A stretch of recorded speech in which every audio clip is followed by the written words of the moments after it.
Don't even condemn evil. The temptation is there. You would like to condemn even virtue. And Patanjali says, don't condemn evil. Why? He knows the inner dynamics of the mind. Because if you too much condemn evil, you pay too much attention to evil, and by, you become attuned to it. If you say that this is wrong, that is wrong, you are paying too much attention to the wrong. You will become addicted with the wrong. If you pay too much attention to anything, you become hypnotized, and whatsoever you are condemning, you will commit because it will become an attraction, a deep down attraction. Otherwise, why bother? They are sinners, but who are you to bother about them? Jesus says, judge ye not. That's what Patanjali means indifference. Don't judge this way or that. Be indifferent. Don't say yes or no. No, don't condemn. Don't appreciate. Simply leave it to the divine. It is none of your business. A man is a thief. It is his business. It is his and God's. Let them settle themselves. You don't come in. Who is asking you to come in? Jesus says, judge ye not. Patanjali says, be indifferent. One of the greatest hypnotists of the world, Emily Coe, discovered a law, the law of hypnosis. He called it the law of reverse effect. If you are too much against something, you will become a victim. See a new person learning bicycle on the road. The road is 60 feet wide and there is a milestone by the side of the road. Even if you are a perfect cyclist and you make the target of the stone that I will go and crash with the stone, sometimes you may miss, but never the new learner. Never. He never misses the cornerstone. In a subtle way, his cycle moves toward the stone, and 60 feet wide is the road. Even with blindfolded eyes, you can move on it. Even if there is nobody on the road, it is completely silent. Nobody is moving. What happens to this new learner? A law is working. Emily Coe calls it the law of reverse effect. Immediately, because he is a learner, he is afraid. So he looks around. Where is the fear point? Where he can go wrong? The whole road is okay, but his stone, this red stone by the corner, that is the danger. I may crash with it. Now there is an infinity created. Now his attention is towards the stone. The whole road is forgotten, and he is a learner. His hands tremble, and he is looking at the stone. And by, he feels that the cycle is moving. Once he feels the cycle has to follow your attention. Cycle has no will of its own. It follows you wherever you are going, and you follow your eyes, and eyes follow a subtle hypnosis and attentiveness.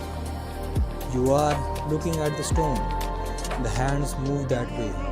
You become more and more afraid. The more you are afraid, the more you are caught, because now the stone seems to be an evil force, as if the stone is attracting you. The whole road is forgotten. The cycle is forgotten. The learner is forgotten. Only the stone is there. You are hypnotized. You will go and crash with the stone. Now you have fulfilled your mind. Next time you will be more afraid. Now where to break out of it?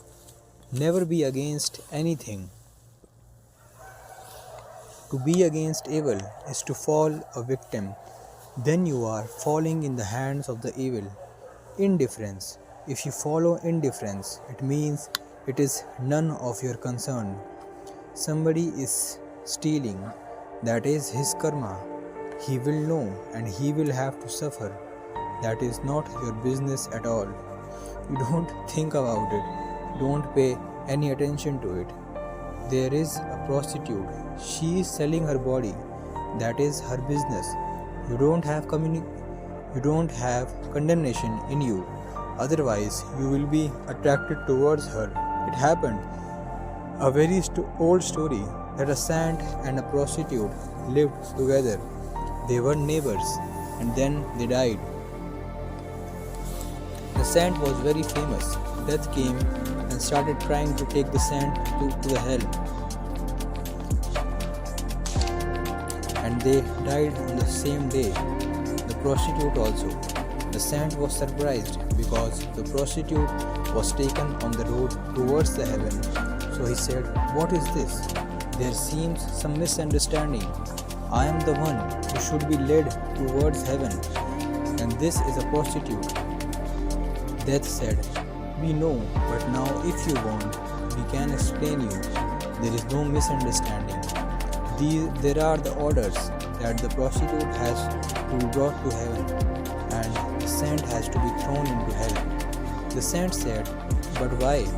Even the prostitute could not believe. She said, "Something must be wrong. I must be thrown in heaven, and he is a saint. A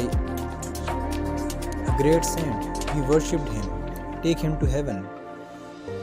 And Death said, "No, that's not possible, because he was a saint just on the surface, and he was thinking continuously of you. And when you will sing in the night, he will come and listen to you. He will stand just near the fence and listen to you. And millions of times he would like to go to see you, love you. Millions of times he dreamed of you. He was continuously thinking about you. On the lips was the name of God, in the heart was the image of you." And the same from the opposite direction was true with the prostitute. She was selling her body, but always thinking that she would like to have a life like this saint who lives in a temple. How pure he is! She dreamed about the saint, the purity, the saintliness, the virtue that she is missing. And when the customers would have gone, she will pray to God that next time, don't make me a prostitute again. Make me a worshipper. Make me a meditator. I would like to serve in the temple. And many times she thought to go into the temple, but thinking that she is so much in sin, it was not good to enter the temple. The place is so holy, and I am such a sinner. And many times she wanted to touch the feet of the saint, but thinking that this will not be good, I am not worthy enough to touch his feet. So when the saint will pass, she will collect the dust on the road from where the saint has passed, and she will worship that dust. What you are outwardly is not the question. What is your inner hypnosis will decide your future course of life. Be indifferent to evil. Indifference does not mean apathy. Remember, these are the subtle distinctions. Indifference doesn't mean apathy. It does not mean that close your eyes, because even if you close, you have taken a standpoint, attitude. It does not mean don't bother, because there also is a subtle condemnation. Indifference simply means as if it doesn't exist, as if it is not there. No attitude indifference means. You pass as if it is not happening. The word Patanjali uses, upeksha, is very beautiful. It is neither apathy nor antagonism nor escapism. It is simply indifference without any attitude. Remember, without any attitude, because you can be indifferent with an attitude. You can think it is not worthy of me to think about it. No, then you have an attitude. A subtle condemnation is hidden in it. Indifference means simply, who are you to decide, to judge?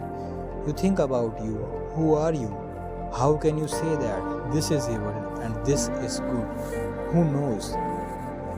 Because life is such a complexity that evil becomes good, the good becomes evil. They change constantly. Sinners have been known to reach the ultimate. Saints have been known to be thrown into hell. So who knows? And who are you? Who is asking you? You take care of yourself.